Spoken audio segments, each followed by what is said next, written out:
How is it possible? Part 1.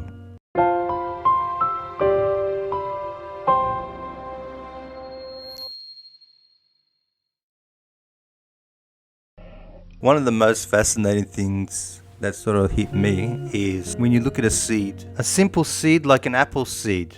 It's lifeless. The seed itself is dead. The sun, ball of fire, it's dead. The rain that comes down to the seed is dead.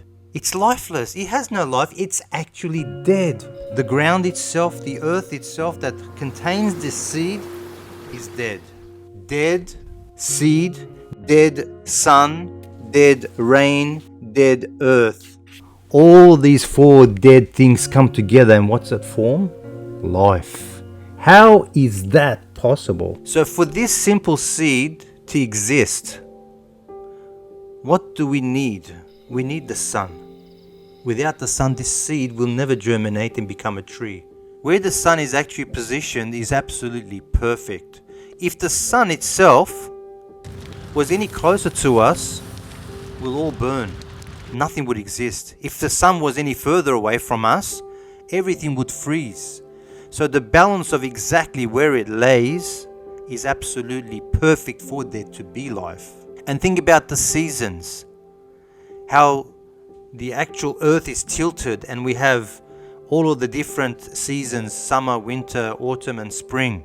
If it was not for the simple tilt, there would be no seasons. We will all be having the same weather constantly all the time. Let's think just about the rain itself. Where does it come from? Evaporation is happening in the oceans. Think about it. Evaporation is actually happening.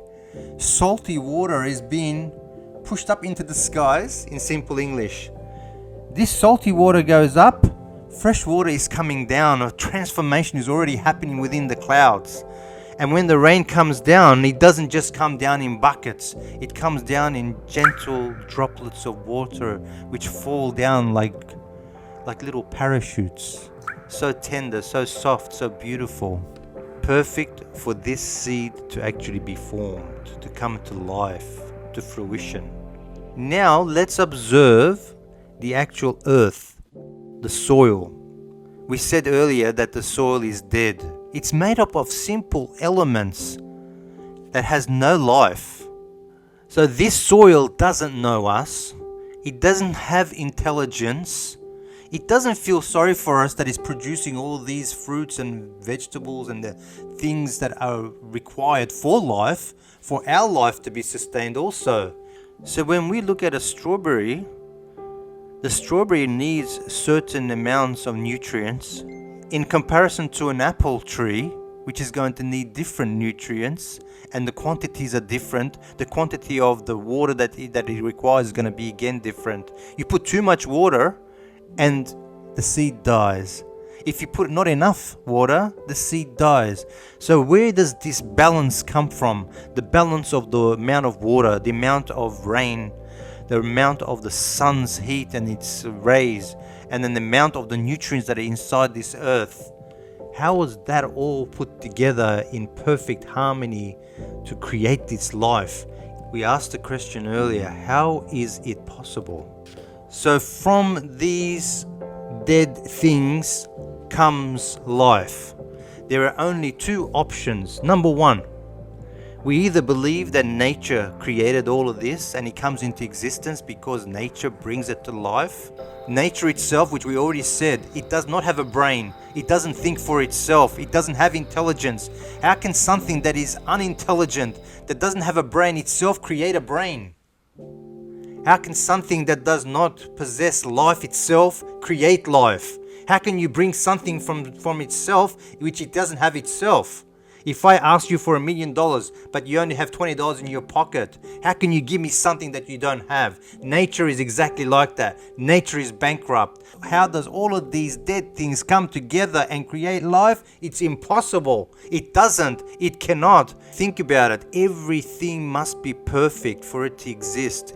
What brings them to life is only one who possesses power that can control the whole universe, can control that seed.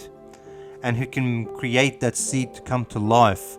So the one who creates the seed creates the whole universe and makes the whole universe revolve around that seed and nurtures it and brings it into existence. So either nature itself knows us, it feels us, it has knowledge, it is wise, or it is just an instrument which God uses as a means of bringing things to us from His treasuries of His mercy.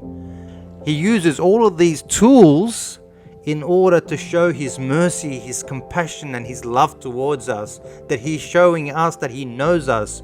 He's showing that He cares for us.